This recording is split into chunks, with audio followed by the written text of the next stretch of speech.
Welcome to the second day of the Virtual NALEO 37th Annual Conference and to this final session, the Presidential Candidate and National Leadership Forum. I hope you've managed to navigate the exciting elements of the NALEO Annual Conference and online experience, including the marketplace, the resources and networking opportunities. I enjoyed visiting with many of you last night in the virtual happy hour. I hope you have explored the breakout sessions that are available on demand. Several are excellent complement and in-depth discussion to the many issues raised in our plenary sessions yesterday. Please visit our Service Project site and participate in the fundraising challenge to support the Farm Workers COVID-19 Panic Relief Fund and the Las Vegas-based nonprofit food bank 3 Square. You know, we couldn't be in Las Vegas in person this year, yet we can still support our community there. Please also consider making a direct contribution to these causes. For those of you who have shared with us the memory of loved ones who you have lost to COVID-19 on our Remembrance and Healing Wall, we share in your grief and extend our deepest sympathy. Please visit the site on the conference experience to share your thoughts. We will get through this together. Now, I want to kick off this final portion of our virtual NALEO 37th Annual Conference by introducing one of our presidential sponsors and host of today's forum, Wells Fargo, represented by Mr. William M. Daly, Vice Chairman of Public Affairs at Wells Fargo and Company. Wells Fargo has been a loyal supporter of the work we do at NALEO. With Wells Fargo's support, we are able to provide our members with year-round networking opportunities, vital and cutting-edge policy discussions, and other critical resources that help them in their work on the front lines of government. You know, Wells Fargo also served as the chair of this year's Edward R. Roybal Legacy Gala on March 11th. Now, that was the last time we were able to hold an in-person event. It was then that Eric Hoplin, head of external relations, announced that Wells Fargo's ATMs would feature a message encouraging participation in the 2020 census as a result of our work together. Now, as Vice Chairman of Public Affairs for Wells Fargo, Mr. Daly helps facilitate key relationships like ours. Prior to serving as President Obama's Chief of Staff from 2010 to 2012, Mr. Daly worked in the private sector, and he also served as Secretary of Commerce in the Clinton administration. It was then when he last joined us for the NALEO 15th Annual Conference in 1998, as we were preparing for the 2000 census. So please join me in welcoming back to the NALEO Annual Conference, virtually, a key partner and friend to our mission, our staff, and our members. Please welcome the Honorable William M. Daly, Vice Chairman of Public Affairs at Wells Fargo and Company. Welcome, Mr. Daly. Thank you very much, Arturo. We are pleased at Wells Fargo to be back at NALEO once again and being a sponsor and host of this most important forum. It's great being back with friends and have the opportunity to spend a minute or two to speak before we get to the really important things. I hope you and all the families of the people on this call are staying healthy and are being careful. This is an unprecedented time in our nation and around the world. Communities, particularly diverse and underserved communities, are suffering mightily. There's a lot of uncertainty about our future, and we're not entirely sure what the future holds for the pandemic. We must all work together to help the hardest hit recover. At Wells Fargo, we have already committed more than $175 million to address food insecurity, housing, and other emergency needs during this COVID crisis. We are also donating all gross PPP fees, which are around $400 million, to help small businesses, particularly minority-owned businesses, so they can survive and recover when things get better. At the same time, our country is facing a long overdue reckoning around racial equity, and the private sector must be part of this effort like no time before.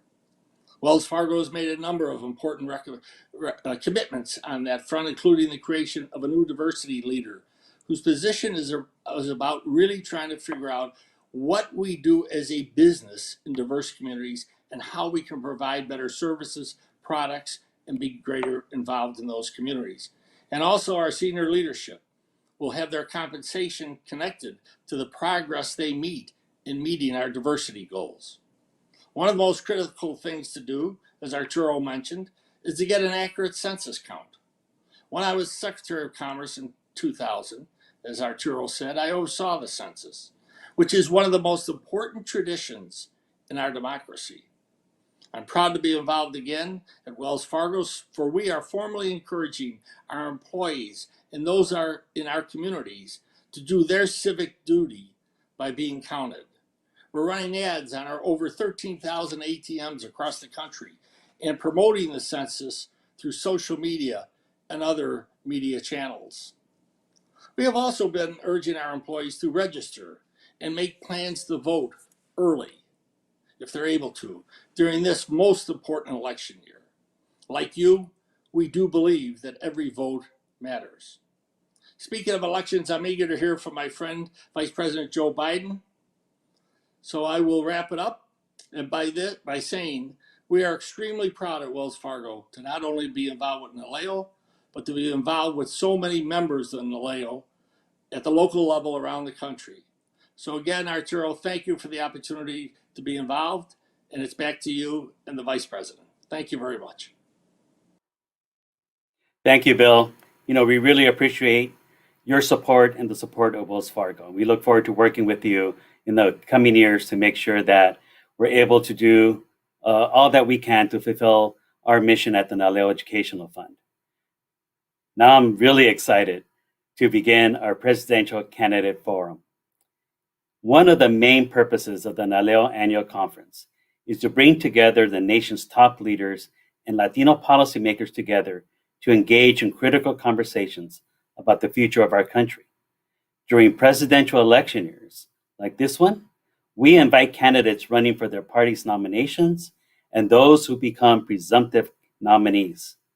I am delighted to welcome back to the NALEO Annual Conference the Honorable Joe Biden, the Democratic Party's presumptive nominee for President of the United States. We also extended an invitation to President Donald Trump to join us. Mr. Vice President, we look forward to learning about your vision for the future of the nation and of the U.S. Latino community, and most critically, how you will address the challenges that we face. The strength of our democracy is being tested by the crises of COVID-19, misinformation, interference in our elections, and the barriers to voting and to a fair and accurate 2020 census. The Latino community has been disproportionately affected by the pandemic, suffering higher rates of infection and tragic deaths, and have been economically devastated. We look forward to hearing how Latinos will be equitably included in COVID-19 health and economic recovery efforts, and how would your administration address existing disparities. We continue to look for courageous leadership to finally create a fair and humane immigration system through comprehensive reform that modernizes our obsolete approach to this issue.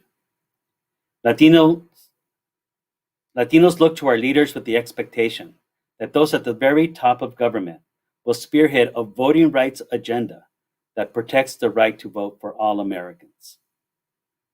These are just some of the issues that are important to Latinos. Indeed, every American issue is a Latino issue. Many of these issues have been addressed through this Virtual NALEO 37th Annual Conference. So in the spirit of continuing this conversation, I am happy to welcome the presumptive Democratic nominee for President, Vice President Joe Biden. Welcome. Hello, NALEO. How are you? Good to see you again, Arturo. I want to say a special hi to my good friend, and he is my good friend, Secretary Daley. Billy, it's been a long time, pal. Glad to see you looking so well. I look forward to seeing you pretty soon. And I'm honored to be with you all today, and I want to start by thanking Arturo for this opportunity to share my vision for Latinos in our country. And if I have the honor of being elected president, I want to thank you for your opening remarks because, and I'm going to need you if I get elected. not just getting elected, if I get elected. Throughout our decades and your decades, I think I go way back. I may have been at that 39 years ago when you started. Decades leading NALEO Education Fund, we've seen a lot of ups and downs in the Latino community, but none more stark than in the last 3.5 years. Donald Trump and his administration have pursued an all-out assault. That's how I phrase it, assault on Latino communities. From the moment he came down that golden escalator saying he was going to go after those Mexican rapists. Remember? That's how he started his campaign. It started the moment he announced his presidency, fanning the flames of fear and racism against Latinos. It's baked into every aspect of how he's governed. And this week was an especially poignant reminder of the terrible consequences of allowing that kind of hate to grow unchecked. You know, I thought we could defeat hate, but you can only hides under the rocks. And when a president breathes oxygen in, it comes out, roaring out. On Monday, we marked the 1-year anniversary of the tragic mass shooting in El Paso, where a gunman explicitly sought to target Latinos, and 23 beautiful lives were stolen from us and their families. I know what it's like to lose a child, and I know what it's like to lose a wife. It is awful. It is starkly, I shouldn't get started. You know, the stakes of Trump's irresponsible policies, of division and hate that he promotes, is real. These are life and death decisions, whether it's repeated attacks on Dreamers or his campaign of terror against immigrant communities, whether it's his neglect of the people of Puerto Rico after Hurricane Maria, which is outrageous, or his repeated failures to make sure essential workers have the personal protective equipment they need. Donald Trump has failed the Latino community time and time again. So, the question you ask, Arturo, how are we going to make real a better life for Latinos? That's the key question. And the future of our country literally depends on how we answer it. That's how important it is. Because here's the God's honest truth. The future success of the country is going to depend on our ability to make sure Latinos have opportunities and the tools to succeed. Latinos are among the fastest growing population in the United States. Already 1/4 of our school children, 1/4 of our school children are Latino. How in God's name can we have a strong and thriving republic if we don't fully deal Latinos into every aspect of American life? These kids are not someone else's kids, they're our kids. They're the kite strings that lift our national ambitions aloft. That's why earlier this week I released my Latino Agenda. Things I've been working on all along and you know about, but I put them all in one place. It's a comprehensive plan for not just how we're going to undo all the harms that the Trump administration has inflicted, but how we're going to really make sure Latinos are included in our plans to build back and build back better. That means investing in Latinos' economic mobility, because that's the basis of it all, economic mobility. Everything from making sure Latino small business owners can access capital, to making it easy for Latino families to buy a home, to build intergenerational wealth. How did every other middle-class person do it when they came here? They were able to ultimately buy a home and build equity in the home and pass it on from generation to generation. One of the 4 planks of my Build Back Better plan is about addressing racial inequities across the entire economy. It's about breaking the cycle where in good times, Latino communities still lag behind. In bad times, they get hit first and the hardest, as you've referenced, Arturo. And in recovery, they take the longest to bounce back and only get back to where they were in the beginning, which wasn't a good place to begin with. You know, we're going to use every tool at our disposal to take on these inequities. My Latino agenda also focuses on ending race-based health disparities. Latinos were among the biggest beneficiaries of the Affordable Care Act, with millions gaining insurance for the first time. The uninsured rate dropped from 32% to 19%, and my plan would bring it down to 0. That's what an incredible win. It was a significant win for the Latino community. But now, in the midst of a pandemic, with almost 160,000 dead, those families lost part of their soul, part of their heart. Donald Trump is trying to strip people of their health care coverage in court in the middle of a pandemic, when Latinos are bearing some of the heaviest burdens, both due to higher rates of infection and because Latinos disproportionately serve in caregiving roles on the frontline jobs and increase the risk of exposure and save other people. It's unconscionable. I'm gonna protect Obamacare and build on it with a public option so every single person can have access to high quality, affordable health care. When it comes to fighting this pandemic, we have to be crystal clear. Everyone gets free access to testing and treatment. And when it's available, a vaccine, everyone gets it. We have to fight this virus without regard to immigrant status. That's the only way we're going to beat this thing. And it's the only humane thing to do. We're also going to expand access to high quality education and take on the racial inequities in our education system. That starts early by making sure high quality pre-K is available to every child 3 and 4 years old, because the studies show that it increases exponentially the prospects of success through the entire 12 years. It goes all the way through making sure post-high school education is affordable for Latino students, ensuring public colleges and universities are tuition-free for families making less than $125,000 a year, doubling Pell Grants, $12,000, increasing funding for Hispanic-serving institutions. I started today by speaking about the tragedy in El Paso 1 year ago. We also know Latinos suffer every day from hate crimes and gun violence that doesn't always make national headlines. Under the Biden administration, we're going to get weapons of war and high-capacity magazines out of our communities.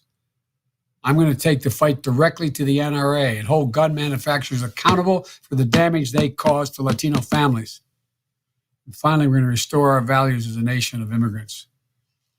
You know, Trump fails to understand the basic truth of immigrants, that they're the incredible source of our nation's strength, and they always have been. All the way back to the 1860s when my Irish ancestors jumped on coffin ships in the Irish Sea, not knowing where they were going, not knowing where they're going to make it to the shore, all the way to today.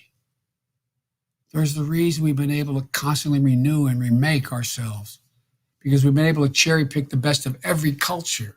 It takes courage to leave and come here, from every continent, from every background.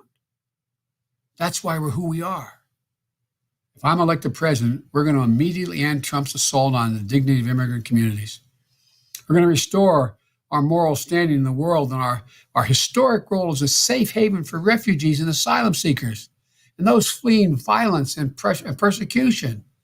My Lord, we've never made asylum seekers seek asylum outside the United States of America. We're going to stop the inhumane practice of separating children from their parents and work to reunite families. Look at all the families that are not reunited. We're going to stop detaining people indefinitely, invest instead on case management programs to help ensure migrants get the support they need while they're navigating the asylum process. It's going to cost a lot of money, but it's a hell of a lot cheaper than building a wall. We're going to restore sensible enforcement priorities and stop terrorizing Latino communities. The idea you wait outside 10 o'clock mass to grab someone from church, the anxiety for the children, the anxiety is overwhelming. It's going to have a profound impact on a generation. We're going to protect dreamers and their families, and every single agreement that the Trump administration signed to turn local law enforcement into immigration officials. And on day one, I'm going to send Congress a bill for immigration reform. We'll focus on keeping families together. It's about families, including providing a clear roadmap to citizenship for 11 million undocumented undocumented immigrants. Stop treating them the way they're being treated, who are living in and enriching our communities every single day. I know that's a pretty big agenda, but this is the moment to get it done. The pandemic has lifted blinders off so many people in this country about who's really essential to our economic strength. It's not Wall Street bankers or CEOs. The middle class, hardworking union members fighting for the rights of all workers, the folks in the Latino community who are busting their necks every day to keep the country running. And I really do believe we're ready to close the respect gap, the dignity gap, the wage gap, the opportunity gap that so many Latino workers have suffered under for so long. You know, my dad used to have an expression. He'd say, Joey, when he lost a job up in Scranton and we had to move down to Delaware, and my dad never went to college. He was a graceful, good man. He used to say, Joey, a job's about a lot more than a paycheck. It's about your dignity. It's about respect. It's about honor. It's about being able to look your kid in the eye and say, honey, it's going to be okay. That's what we're going to do. Dignity, honor, treating people with dignity. We can build a new administration that reflects the full diversity of our nation and the full diversity of Latino communities. Now, when I mean full diversity, unlike the African-American community and many other communities, you're from everywhere, from Europe, from the tip of South America, all the way to our border in Mexico and in the Caribbean. And different backgrounds, different ethnicities, but all Latinos. We're going to get a chance to do that if we win in November. And it means we need everyone to get out and vote. I can't do this without your help. The path to victory in November is contingent upon Latino voters, particularly in those battleground states. And I'm committed to speaking directly to the concerns of the Latino community and to mobilizing Latino voters. I have a significant staff. We're trying to advertise on Latino stations, on Spanish-speaking stations. We need every single voter to sign up and get engaged in our campaign. We need you to get out and vote with your family and your friends. Make sure that people know how to register and how to vote safely during the pandemic. We need to provide voters with more options, not fewer. We need to expand the option for participation. No excuse absentee ballots, meaning you get an absentee ballot just because you need one and want one. Increased in-person early voting. Have enough poll workers that can sanitize the machines and make sure we can socially distance and wearing masks without taking away meaningful opportunities to vote in person on Election Day. Our campaign is putting together the largest voter protection effort in the United States history because we know that we have to. We've already seen the impact of the pandemic has had on voting rights and voting during the primaries. We know that voter suppression was alive and well in America before the public health crisis. And make no mistake about it, as you pointed out, the census is part of this too. Everyone needs to be counted. 4 former Census Bureau directors who have worked under 9 presidents, both Democrats and Republicans, have called on the Senate and the administration to work to extend the deadline so we get an accurate count. And Arturo, you mentioned the Voting Rights Act at the beginning. Well, today happens to be the 55th anniversary of its enactment. I worked like hell to strengthen and extend that Voting Act when I was chairman of the Foreign Relations Committee. Throughout my career, going back to 1975. Back then, in 2013, though, the Supreme Court came along and stripped the teeth out of the Voting Rights Act. It's the pre-clearance provision, they said, was no longer necessary. I'm going to make sure it's reinserted if the Congress doesn't get it done in the remaining months of this Congress. Just last year, 29 states introduced or carried over bills that tried to make it harder for people to vote, period. This is blatantly un-American. Our democracy, one person, one vote, that's the very heart of who we are. And if the Senate, Republican Senate, Mitch McConnell and Donald Trump don't take up the bill, newly renamed in honor of my friend John Lewis, to restore the Voting Rights Act to its full power, I will make it a priority on day one that we do that if I'm elected president. So I guess what I really want to say is just thank you. Thank you for the opportunity to speak. And thank you again, Arturo, and everyone at NALEO for the work you've been doing. You make the country stronger. You make us all better. That's not hyperbole. You make us all better. And the country is better, stronger, more prosperous, more decent, more honorable if we, in fact, reach out and embrace the largest population of immigrants in the world, in the United States, and include them across the board. It's a source of amazing strength for us. As I said, I think because of this COVID crisis and unemployment crisis, I think the American people are seeing that now. At least I hope that's the case. I'm going to need your help if I'm elected to get all this done. May God bless you all, and may God protect our troops. Thank you. Thank you, Mr. Vice President, for your remarks, and thank you for joining us at this virtual NALEO annual conference. We wish we could have met in person, but I hope that should you be successful in your quest for election, that you will join us next year in person at the NALEO 38th annual conference. More than anything else, we look forward to both political parties, both campaigns, and both candidates to engage Latino voters across all 50 states so that Latino voters understand what's at stake in this election and they can make an informed ballot. We need both candidates to fight for the Latino vote. So now we're at the final part of our time together in this virtual NALEO 37th annual conference, the conference wrap-up. Thank you all for joining us and for being a part of the NALEO familia during these extraordinary times. If this was your first time attending a NALEO event, I hope it was worthwhile, that you'll consider becoming a NALEO lifetime member. I would like to thank another of our presidential sponsors and the host of today's conference wrap-up, Edison International.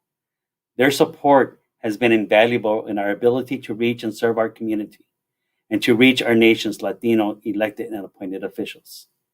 Edison's track record of community engagement and giving back to build a better tomorrow is a part of their commitment to service, a promise that is realized through their support of organizations like ours. So please welcome Pedro Pisarro, President and Chief Executive Officer of Edison International. Hi, Pedro Pisarro here again from Edison International. Thank you for attending the conference. We look forward to welcoming you in Hollywood, California next year.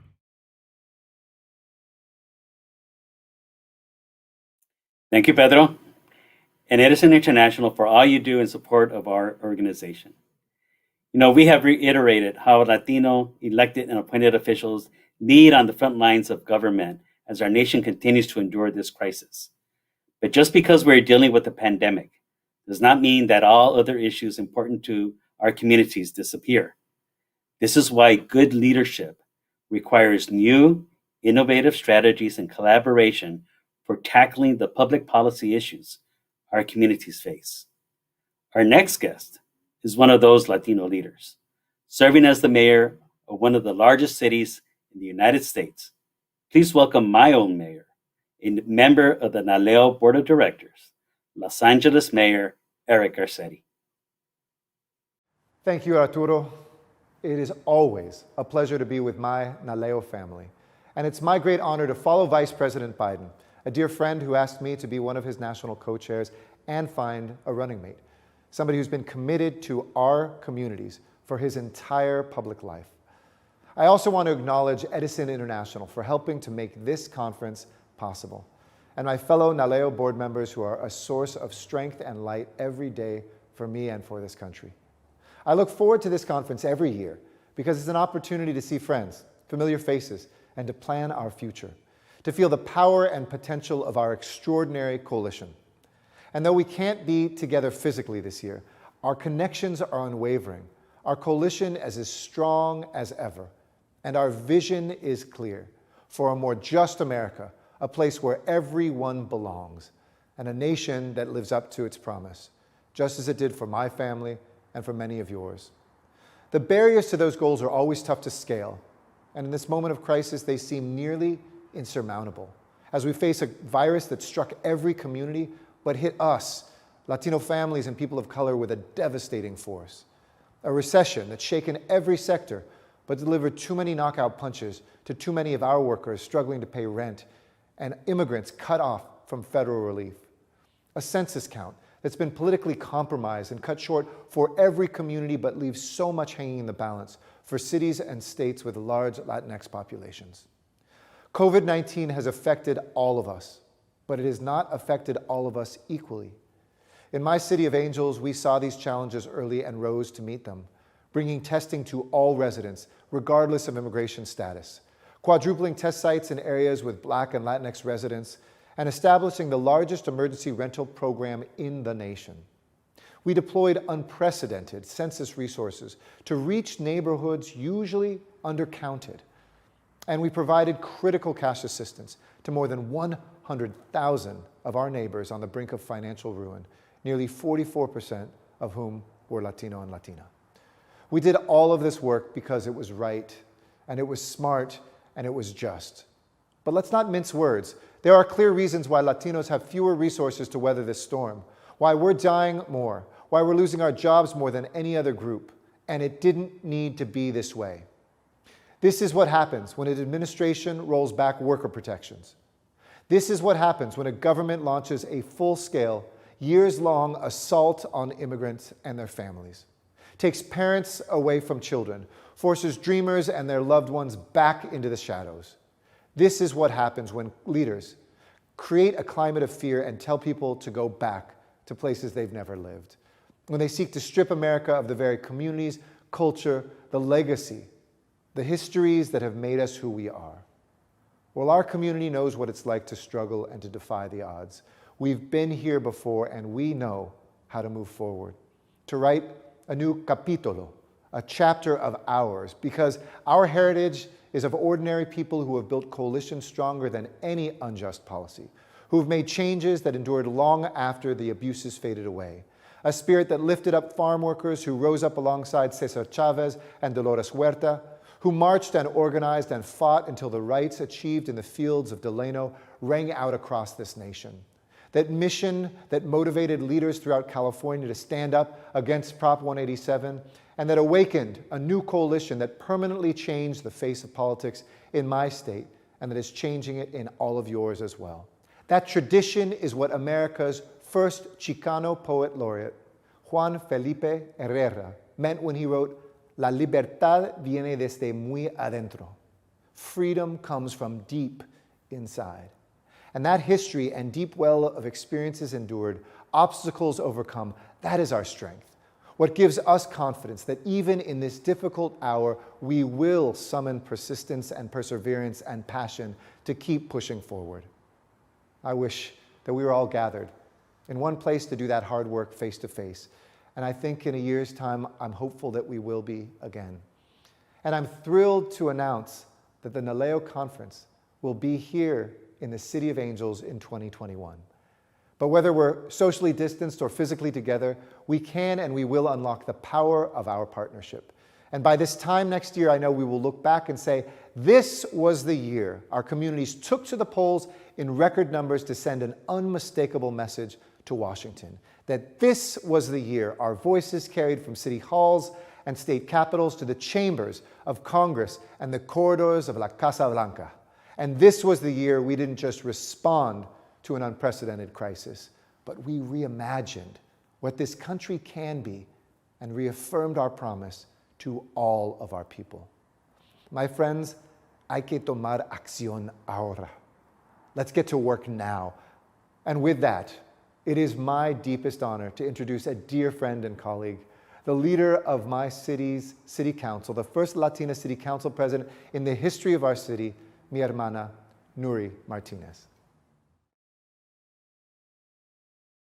Hello everyone, I'm Alley Council President Nuri Martinez. The City of Los Angeles cannot wait to see you at the NALEO conference in Los Angeles in 2021. As we wrap up this year's virtual conference, I want to offer a few words of hope, optimism, and a little reminder about who we are as Latinos in what are clearly dark times. Our Latinx community is under attack on all fronts, from a president who has attacked us from day one and who continues to attack us. And COVID-19 is attacking our community, killing Latinos at a higher rate than any other community because so many of our people do not have the luxury to work from home. So what are we to do about this? We fight. That's what Cesar Chavez taught us, and that's what John Lewis taught us, and that's what Dolores Huerta teaches us. Fight and make good trouble. We need to fight to elect a president who supports our community and our fundamental rights as Latinos to live, grow, and prosper in this country.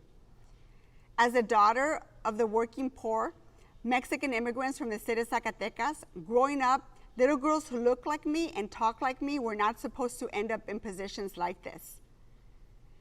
And while I am honored to be the first Latina City Council president in 170 years in the city's history, I must not be the last. There is no governmental body that women should not have a chance to lead anywhere in the United States, especially women of color. So I call on all of you, especially Latino men, to empower and uplift strong Latinas to run for office and to the positions of power that we so richly deserve. So let's continue to make good trouble, my friends. Thank you, Mayor Garcetti and Council President Martinez. I can't tell you how much I wish that we will be able to gather everyone in person next year here in the City of Angels. So now, our last guest is part of a very important relationship to our organization. The ability to collaborate, disseminate, and educate the public alongside trusted media partners is a critical part of the work that we do. Our relationship with Comcast, NBC Universal, Telemundo has been a part of the foundation with which our organization has been able to reach our community and to do the work we set out to accomplish. That is why we would like to thank Comcast, NBC Universal, Telemundo for their support as our national media sponsor for this year's Virtual NALEO 37th Annual Conference. Your support for our organization has proven to be instrumental in accomplishing our mission. Our partnership with Telemundo has created a driving force of trustworthy and useful information thoughtfully disseminated to consumers of Spanish language media. From citizenship days to national census days to the various campaign efforts in which we have joined together, Telemundo has been an integral part of what has become an essential lasting partnership. That is why we see Comcast, NBC Universal, Telemundo as an unparalleled partner and an ally to our organization. Please welcome Christina Colbjerson, Telemundo Senior Vice President of Corporate and External Affairs. Thank you, Arturo. Once again, we are so proud to be your partner during NALEO's first virtual conference. The conference focused on many of the same important issues that NBC Universal Telemundo continues to report on, such as the COVID-19 pandemic, census, and of course, the 2020 elections. I am very proud to announce that Telemundo will join NALEO Education Fund on Wednesday, August 19th for NALEO's convention briefing series. It will be the first time ever in the organization's history that they will hold both an English and all Spanish discussion with renowned political experts and strategists during the two political conventions. With more than 14.6 million Latino voters expected to cast ballots this November, the Latino community is poised to play a decisive role in the outcome of the 2020 presidential election and other key races throughout the nation. The convention briefings will focus on the growth of the Latino electorate nationwide and in key battleground states, the success of Latino candidates, and the various issues that are likely to affect Latino turnout this year. We are grateful for our shared mission and look forward to being back together in Los Angeles next year. Thanks, Cristina. And once again, thank you, Telemundo, for your support. We look forward to the partnership with our convention briefings. That is another NALEO tradition that we began in the 2000 presidential cycle. Every 4 years, we bring to the national conventions a conversation of what is the role Latino voters are going to have in the election and what are some key races to watch where Latino candidates are poised to be able to become the next generation of leaders. So we look forward to joining with Telemundo in our next convention's briefing series on August 19th. So this marks the end of the Virtual NALEO 37th Annual Conference. Thank you for taking the time to join us the past 2 days. Thank you to all of our sponsors, including our other presidential sponsors, Bank of America and Toyota Motor North America. Thanks to our excellent presenters and special guests, including Vice President Biden. All the content from today and yesterday is available to you on demand for 1 year. We tried our best to bring you a quality NALEO conference experience online. So please help us improve and elevate our work by completing the event survey found under the Surveys and More tab on the site. Our work continues. We will continue to push forward, no matter the obstacles, as our organization remains dedicated to making sure Latino elected and appointed officials are in the best position to lead with integrity and excellence. Latinos make up a growing and resilient group in America. Our community calls for strong and ethical leadership that is receptive to its needs and looks to you for that. We will get through this crisis together, and I am confident we will emerge stronger than ever. Thank you to everyone for your support, participation, and dedication to our mission. Thank you to Entrado for working to create this unique virtual experience. And I want to extend a special thank you to the NALEO Board of Directors for your leadership and support, especially during this particular period and challenging time for the country and for us here at NALEO. So thank you to NALEO President Ricardo Lara, NALEO Vice President Liz Archuleta, our Treasurer Luby Navarro, and Secretary Tadeo de la Hoya. Thank you to the NALEO Educational Fund Board of Directors and their leaders, Chair Mara Calendario Reardon, Treasurer Rick Olivares, and Secretary Michelle Mancias. Finally, a huge thank you to my colleagues, the staff of the NALEO Educational Fund, for putting together an incredibly successful Virtual NALEO 37th Annual Conference.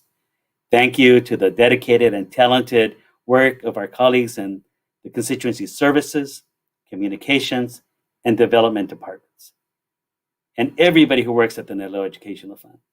Thank you for the work you do day in and day out to fulfill our mission. It's an honor to work with you. Well, that's it, folks.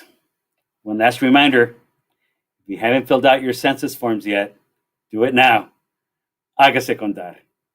Stay safe, stay healthy, and see you all next year. Thank you.